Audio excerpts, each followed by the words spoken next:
Hello दोस्तों, आज के इस वीडियो में हम जिक्र करेंगे एशिया महाद्वीप की प्रमुख जनजातियों, चक्रवात, हवाएं, स्मारक, भवन तथा शासनाध्यक्ष तथा संसद के नाम। तो आइए दोस्तों देखते हैं एक एक करके एशिया महाद्वीप में पाए जाने वाले इन महत्वपूर्ण तथ्यों के बारे में। तो सबसे पहले देखते हैं एशिया महाद्वीप में पाए जाने वाली प्रमुख जनजातियों के बारे में। यदि हम एशिया महाद्वीप में पाए जाने वाली प्रमुख जनजातियों को का जिक्र करें तो एशिया महाद्वीप में पाए जाने वाली प्रमुख जनजातियां कुछ इस प्रकार है, जिसमें नाम है Gypsy, Gond, Semang, Kirghiz, Papua New ओरांस, बद्दू, निग्रिटो, एनू, याकूत। ये जनजातियां एशिया महाद्वीप में पाई जाती है। इन जनजातियों को हम मैप के माध्यम से देखेंगे कि एशिया महाद्वीप में ये जनजातियां कहाँ कहाँ पर पाई जाती है। तो सबसे पहले बात करते हैं जिप्सी जनजाति। जिप्सी जनजाति दोस्तों यहाँ पे पाई जाती है। यह देश भारत है। भारत में जिप्सी जनजाति पाई जाती है। अगले जनजाति की बात करें तो गोंड। गोंड भी भारत में ही पाई जाती है। भारत के मध्य प्रदेश, छत्तीसगढ़ वाले क्षेत्रों में गोंड जनजाति पाई जाती है। सेमांग, सेमांग जनजाति यहाँ पे पाई जाती है दोस्तों। ये है आपका देश मलेशिया। मलेशिया की राजधानी कुआलालंपुर है। तो सेमांग जनजाति मलेशिया में पाई जाने वाली प्रमुख जनजाति है। इसके बाद आते हैं किर्गिज जनजाति। किर्गिज जनजाति यहाँ पे पाई जाती है। यह देश आपका किर्गिस्तान है। तो किर्गिस्तान देश में पाई जाने वाली जनजाति किर्गिज। तो इन क्षेत्रों में हम कह सकते हैं किर्गिज जनजाति पाई जाती है। की राजधानी है बिश्केक। इसके बाद अगली जो जनजाति है पापुअन्स। पापुअन्स जनजाति इन क्षेत्रों में पाई जाती है। प्रशांत महासागर में एक द्वीप पाया जाता है जिसका नाम है पापुआ न्यू गिनी। इन क्षेत्रों में पाए जाते हैं जो जनजाति, उन जनजातियों को बोलते हैं पापुअन्स।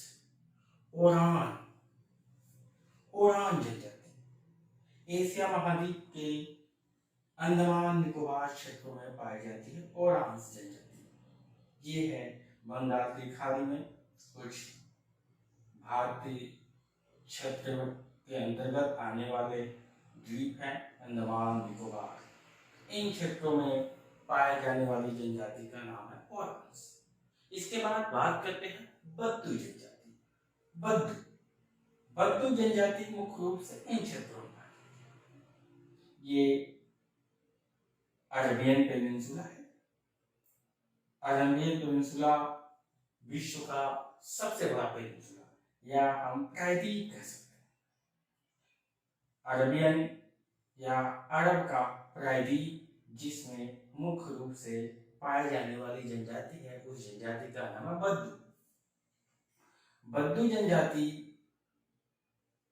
अरब प्रायद्वीप के सऊदी अरब में पाए जाने वाले अरब के मरुस्थलों में मुख्य रूप से निवास करती है।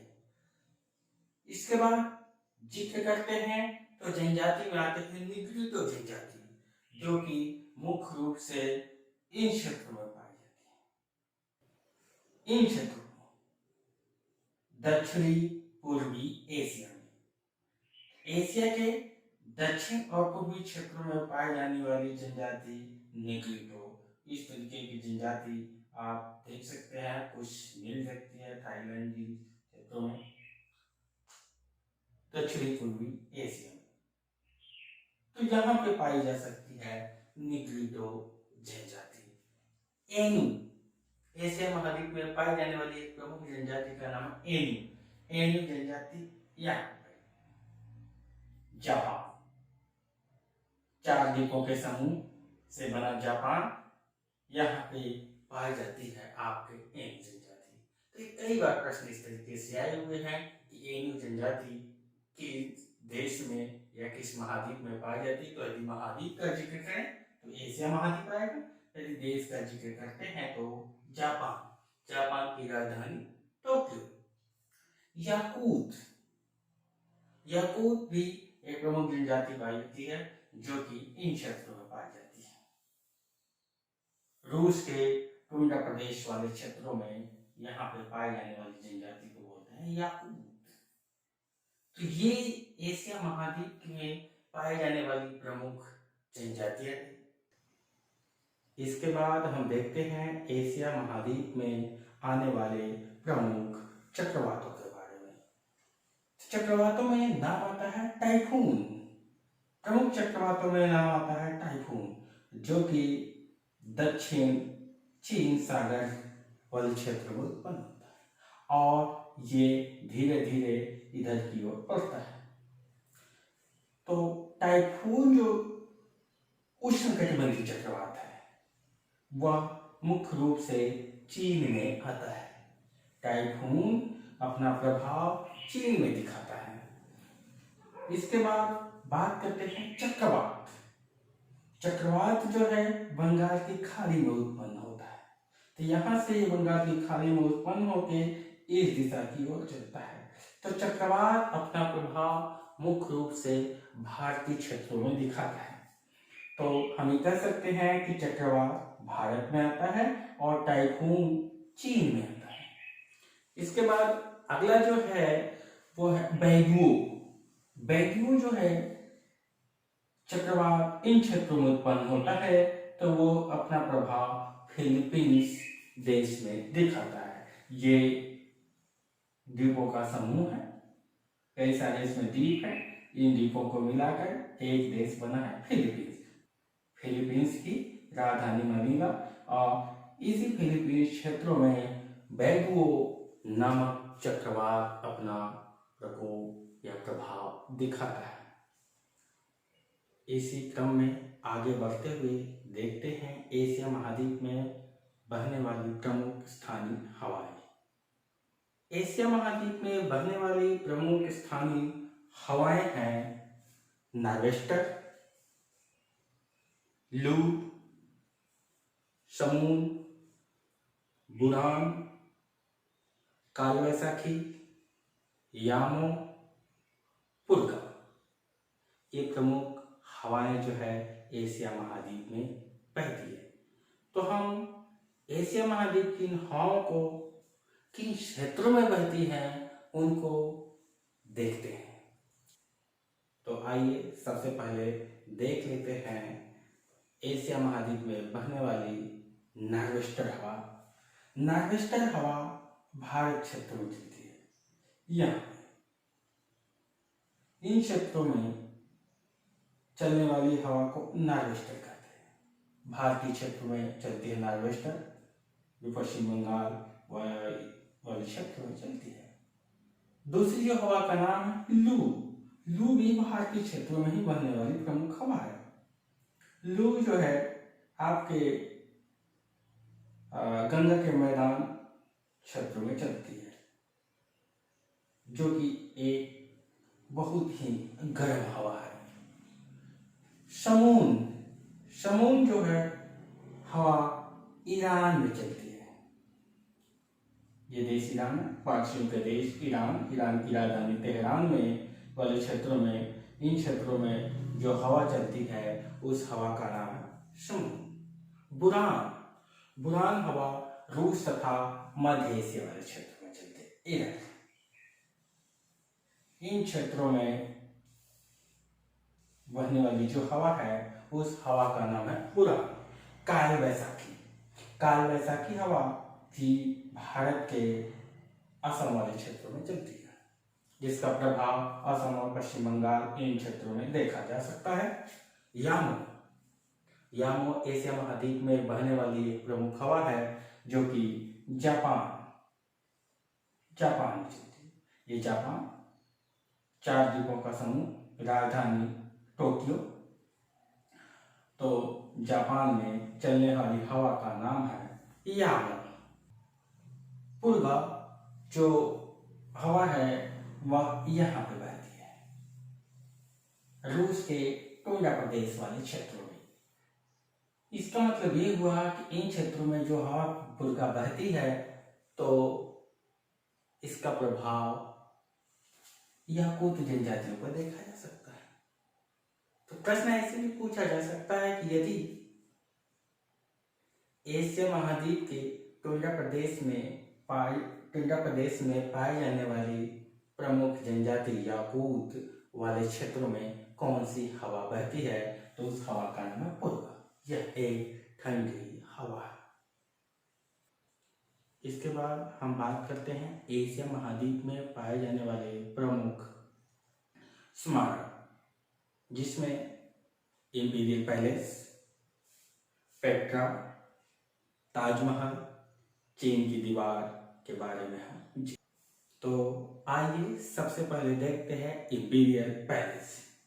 इंपीरियल पैलेस जो पाया जाता है वह यह जापान में, जापान देश में इंपीरियल पैलेस स्मारक स्थित है। दूसरा जो स्मारक का नाम है पेट्रा। पेट्रा जो है जॉर्डन देश में स्थित है। यहाँ पे इंपीरियल पैलेस यहाँ पे स्थित है, जॉर्डन में आपका स्थित है पेट्रा। ताजमहल, भारत का एक अलौकिक स्मारक ताजमहल यहाँ पे स्थित है। ताजमहल भारत में। चीन के द्वारा निर्मित इन क्षेत्रों में बनी हुई है, जो विश्व की सबसे लंबी दीवार है। तो भारत और चीन की सीमा एक तरीके से हम देख सकते हैं कि चीन की दीवार से भी काफी निर्धारित की जाती है। तो यह विश्व की सबसे लंबी दीवार चीन की दीवार। ये सभी स्मारक 7 अजूबों की श्रेणी में आ चुके हैं। इसी क्रम में हम आगे देखते हैं एशिया महाद्वीप में पाए जाने वाले प्रमुख भवन तथा शासनाध्यक्ष, मतलब शासन करने वाले जो भी उस देश के अध्यक्ष होंगे वो किस भवन में रहते हैं, इसके बारे में हम बात करते हैं। तो देखते हैं राष्ट्रपति भवन, एवान ए सदर, blue house, 7 red cross road, Singh Darbar, temple tree.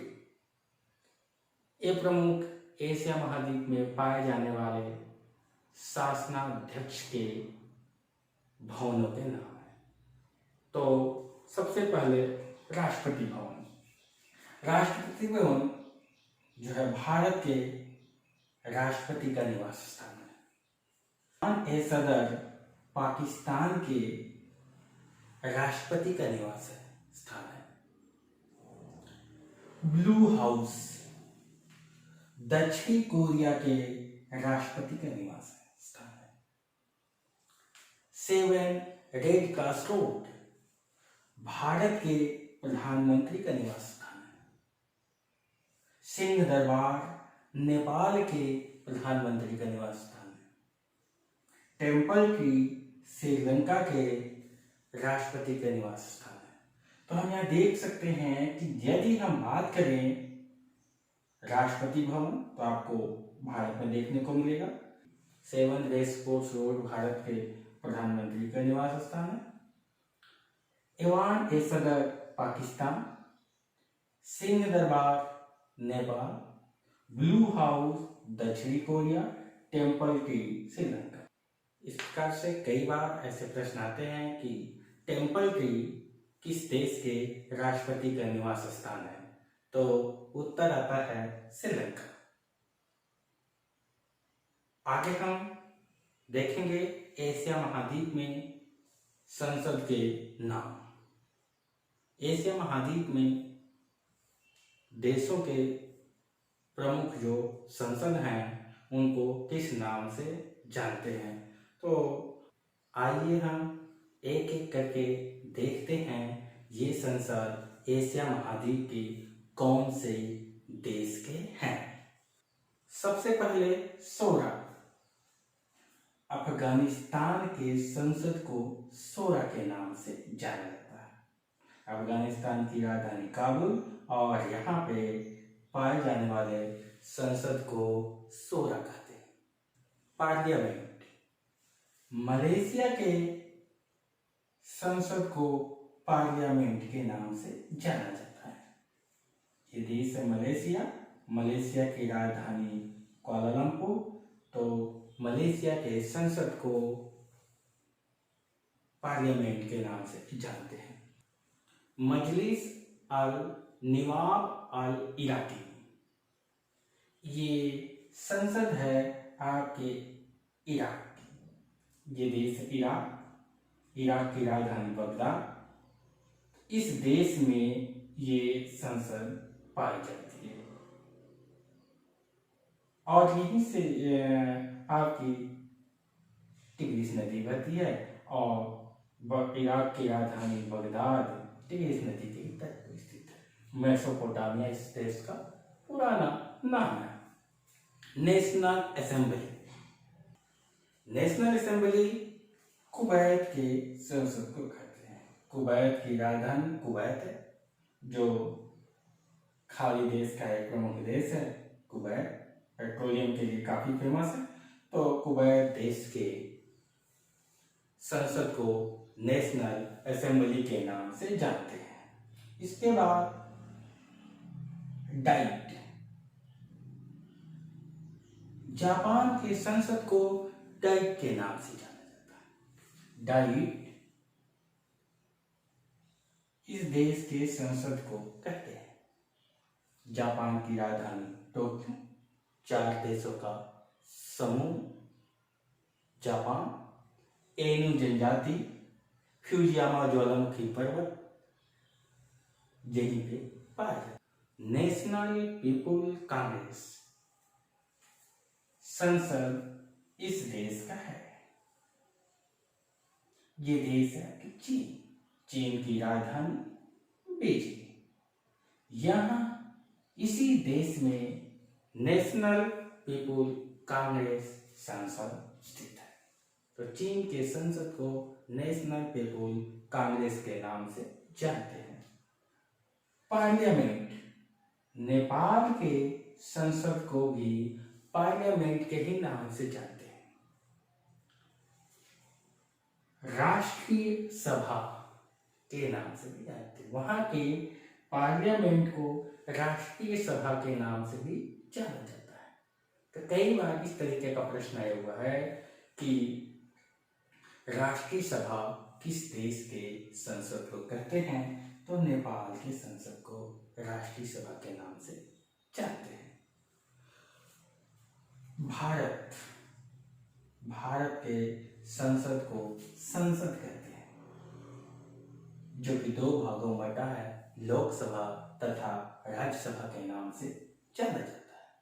तो लोकसभा या राज्यसभा भारत में स्थित है। अगले जो संसद का नाम है वो है मजलिस। मजलिस संसद मालदीव का संसद है। न केवल मालदीव बल्कि ईरान के संसद को भी मजलिस के नाम से देख सकते हैं। तो 2 देश ऐसे हैं, एक देश मालदीव और दूसरा देश है ईरान। इन दोनों देशों के संसद को मजलिस के नाम से जाना जाता है। अगला जो संसद का नाम आता है नेसेट।